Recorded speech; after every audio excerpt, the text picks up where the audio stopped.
इतना भीषण नरसंहार करने के बाद भी मेवाड़ के किला में फतह, क्या तुम्हें इस बात की खुशी नहीं कि जो कार्य को अंजाम तुमने दिया है वो बहुत मुश्किल काम था, फिर भी तुमने चित्तौड़ को फतह किया और फिर भी तुम्हारे चेहरे पे मायूसी झलक रही है, क्यों?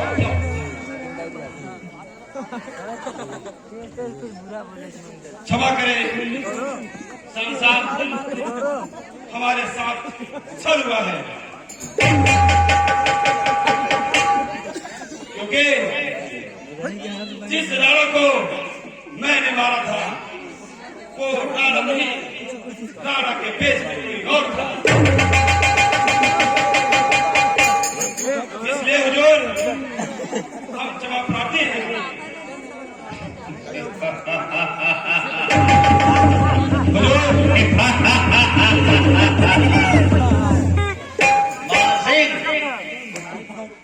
आप लोगों ने यह खुशखबरी हमें जरूर भेजी, तुम लोगों ने महाराणा प्रताप का कत्ल कर,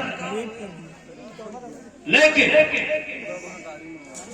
हमारे दिलो दिमाग पे इस बात का असर हुआ ही नहीं, क्योंकि हम जानते हैं उस वीर स्वाभिमानी को मारना इतना आसान नहीं है, खासकर तुम जैसे लोगों का। जिस प्रकार हमने तुमको कहा था कि उसको घेर के मारना है, आप लोगों ने अपने दिमाग से काम किया, इसलिए जंग भूमि में शिकस्त खाए। खैर कोई बात नहीं, आज बच गया। फिर से अपनी मुगलिया सल्तनत की सेना को इकट्ठा करो, फिर से जंग की तैयारी करो। आज तुम लोगों ने जो एक खबर हमें सुनाई है, उससे हमें बेहद दुख।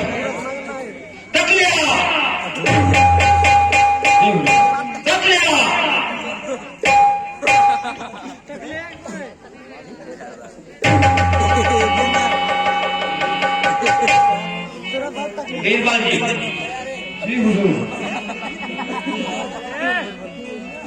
उस दिन बाहर से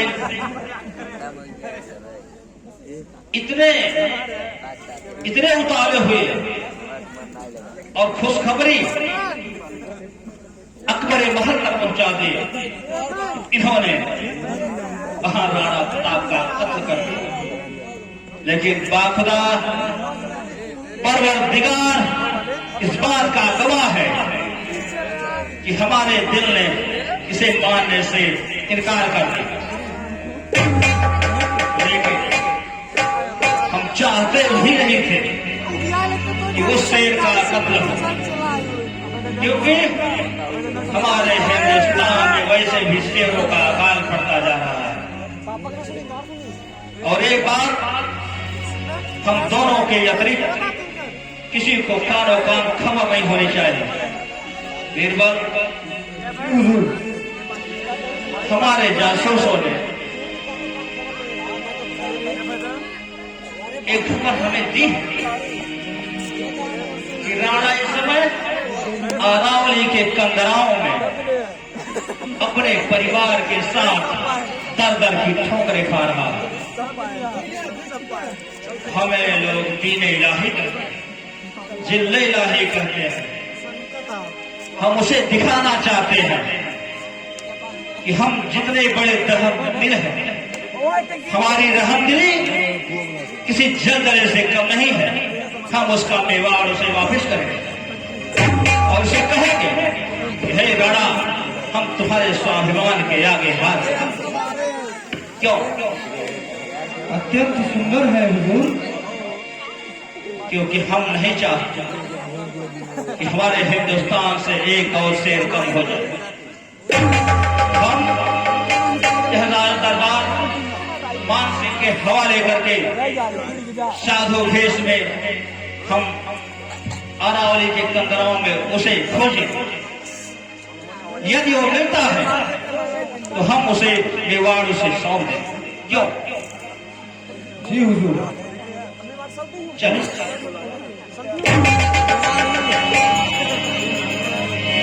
अरे हमारे कहावान, हमारे कहावान।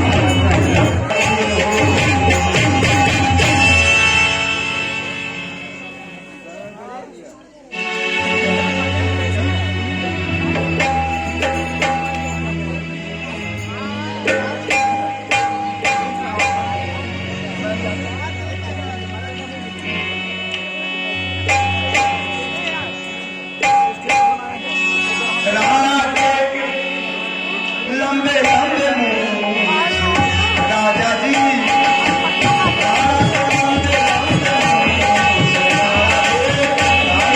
लंबे लंबे मूंछ, राजा उलझ मत जाना ये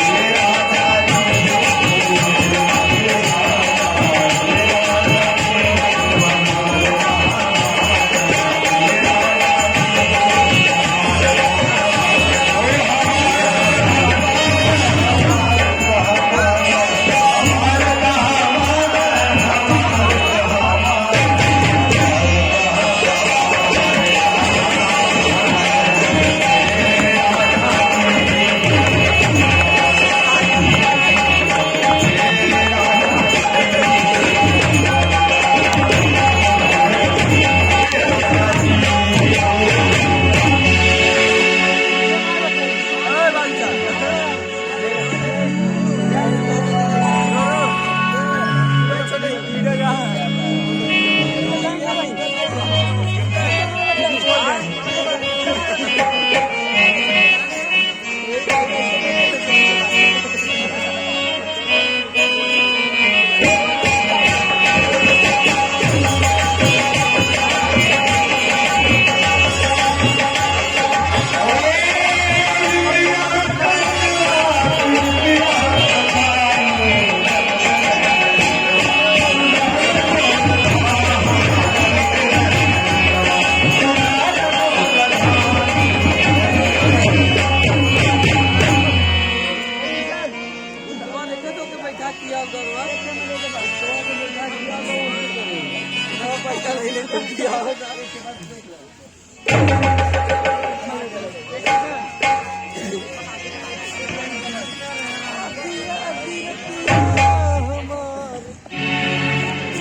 अरावली की कंदराएं हैं,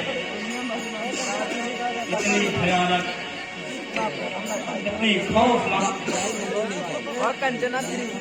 यहाँ आते आते सुबह से शाम हो गई, पर कहीं राणा का पता नहीं चला। हे परवरदिगार, हमारे सफर को कामयाब कर।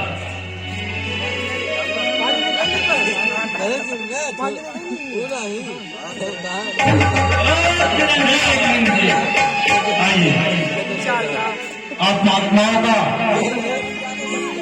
राणा की इस प्रक्रिया में स्वागत है। आसन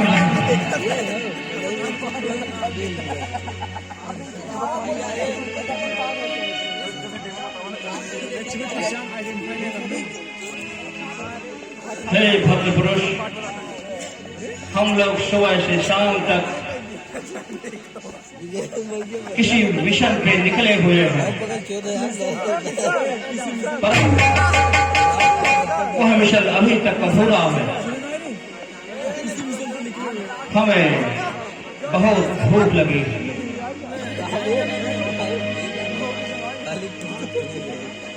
हे परमात्मा, कैसा संयोग है। आज प्रथम बार ऐसा होगा कि राणा वंश के दरवाजे पर कोई अतिथि, कोई महात्मा आकर के और वह भी भूखा वापस चला जाए। हे प्रभु, आप तो करुणालय वरुणालय है, इसलिए आज राणा वंश की मर्यादा आपके हाथ में है।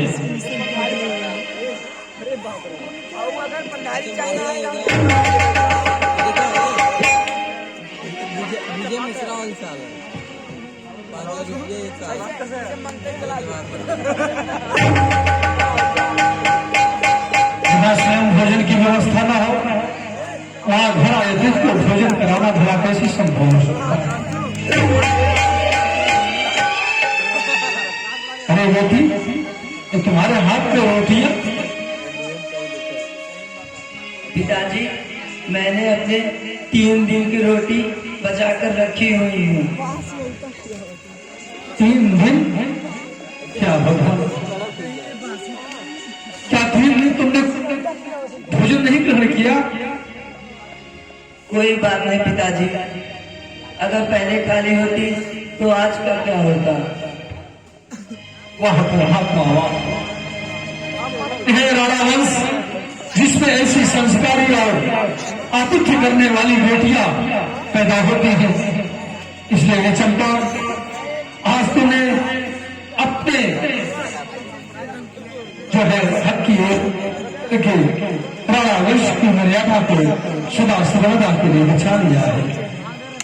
धन्य है बेटी, और धन्य है तुम्हारा यह त्याग, जो आज राणा वंश, जो आज एक बात को आतिथ्य सत्कार और अपने घर आए हुए अतिथि को सम्मान देने के लिए तुम्हारी ये रोटियां उन महापुरुषों का प्रसाद बन जाएगा।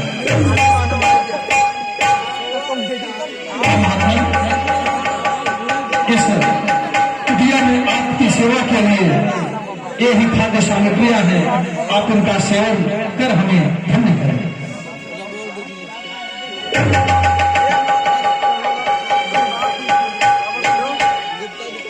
बेटी, तुम इतने दिनों से भूखी प्यासी हो, इसलिए जाओ, जाकर अपनी माता के पास विश्राम करो।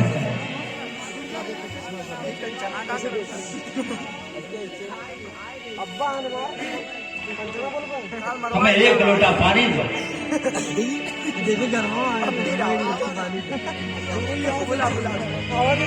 बेटी चंपा,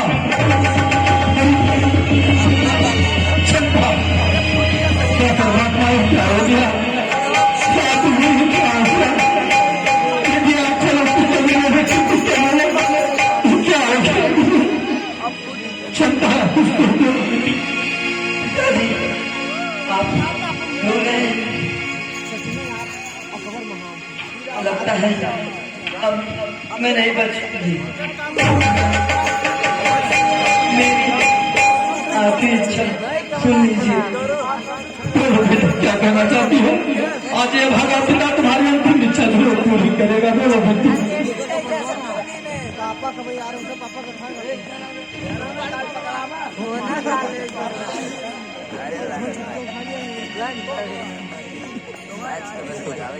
स्वाभिमानी वंशी पे हो, मिटाना नहीं अपना स्वाभिमान। पिताजी, माँ, पिताजी।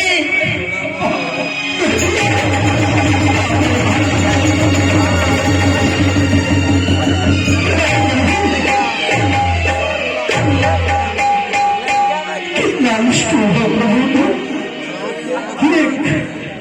छोटी सी बच्ची को भूख की पीड़ा से व्यथित करके उसके प्राण ले लिया हो रहा है। कैसी विध की बेटी बना है। बेटी, परंतु अंतिम समय जो तुमने अपने पिता के स्वाभिमान की रक्षा के लिए अपने पिता से संकल्प लिया है कि बेटी यह प्रताप सिंह अपना सर्वस्व न्यौछावर कर देगा, लेकिन तुम्हारी शिक्षा का सम्मान करेगा और इस राणा पक्ष का स्वाभिमान, क्षत्रिय का गौरव और मातृभूमि की मर्यादा कभी मिटने नहीं देगा।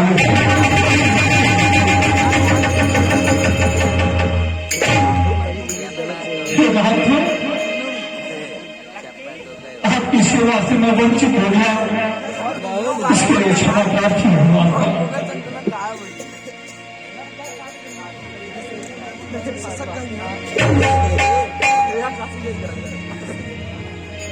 हे राणा, तुम मुझे पहचान रहे हो?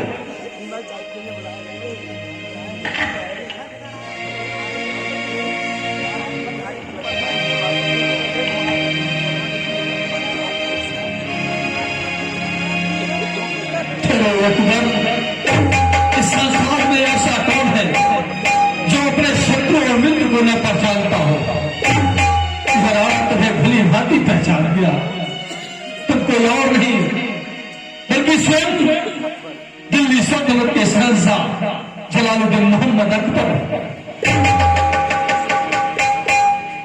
हे महाराणा प्रताप, हम तुम्हें चित्तौड़ से, मेवाड़ से दर दर के ठोकरे खाने पर विवश करते हैं, किंतु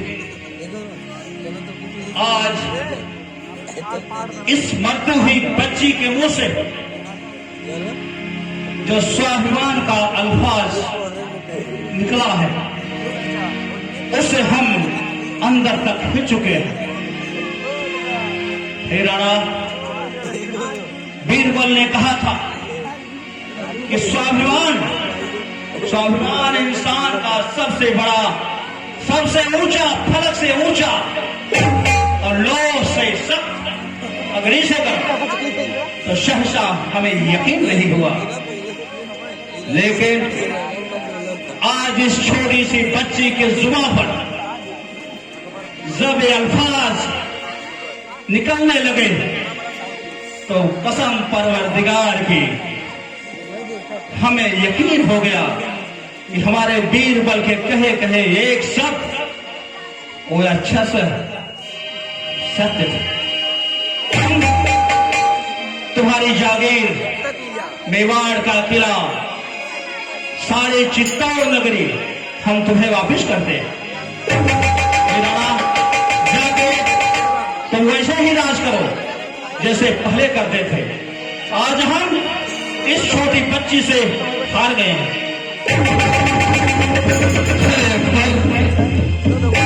हमें तो आश्चर्य हो रहा है कि तेरी आधी सी अधिक अवस्था बीत गई, परंतु अभी तक राणा वंश को तू पहचान नहीं पाया।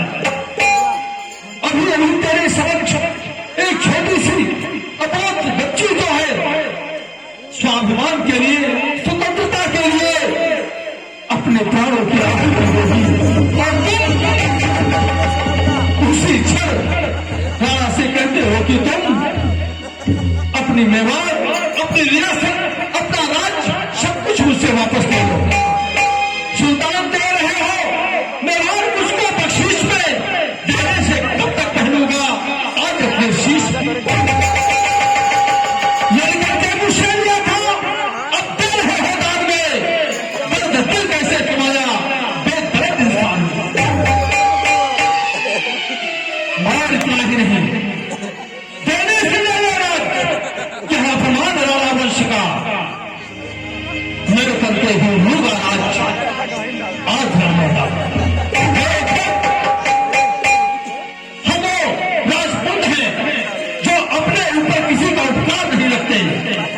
मेवाड़ के राज, मेवाड़ का दुर्ग, चित्तौड़ का किला, उसे राणा अपनी पराक्रम, अपने शौर्य, अपनी वीरता से नहीं जीत पाया तो उपहार में वो कभी लेना स्वीकार नहीं करेगा।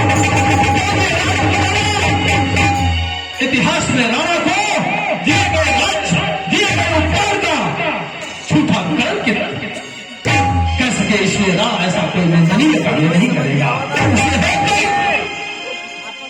आज तुम ऐसे स्थिति में, ऐसी परिस्थिति में एक तरफ मेरी बच्ची की ऐसा और एक तरफ तुम्हारा व्यवहार के प्रति किया गया ये उपकार कि तुम उपहार स्वरूप में मान ले लो। मुझे तुम्हारा उपकार तुम्हारा उपहार दोनों मुझे स्वीकार है। इससे अच्छा होगा कि तुम यहाँ से चले जाओ, क्योंकि मैं अपने बेटी का मृतक संस्कार करना चाहता हूँ।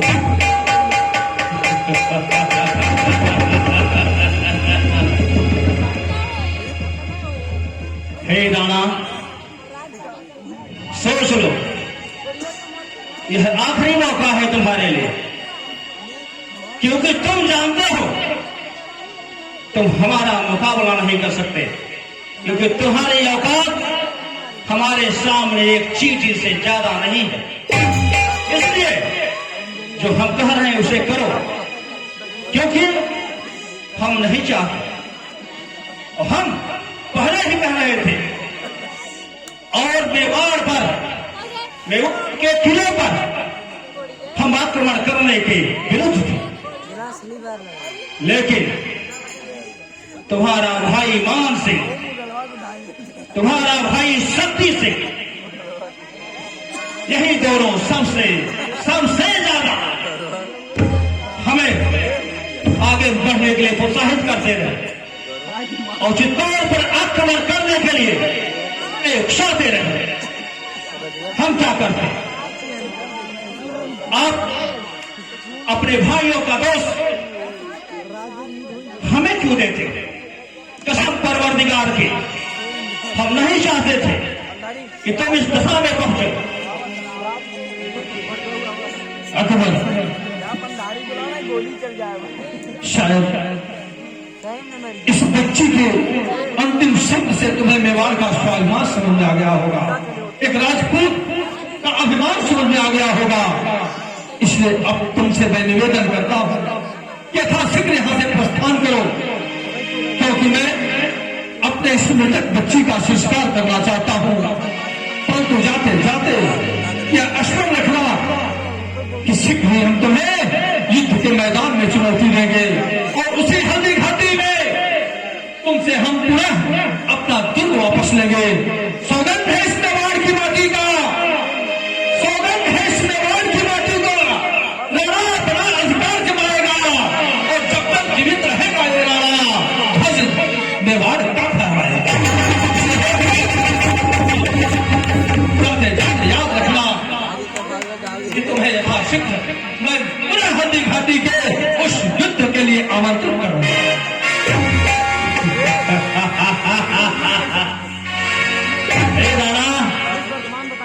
एक बार तो बच गए, क्यों अपनी मौत को पकड़ दे रहे हो? क्यों बुलावा दे रहे हो अपनी मौत को? हमारे अकबरी सेना से तुम टकरा नहीं सकते, इसलिए यह अंतिम मौका है, सोच लो, ताकि हम भी परवरदिगार के दरबार में उसे मुंह दिखाने लायक हो जाए। चलो, हल्दी घाटी के मैदान में ही मिलेंगे। ऐसा मुझ का रुझान है कि आज हमारी बेटी फौज से विफल होकर के अपने प्राणों का त्याग कर दिया। भगवान ली है परीक्षा, भगवान ली है परीक्षा,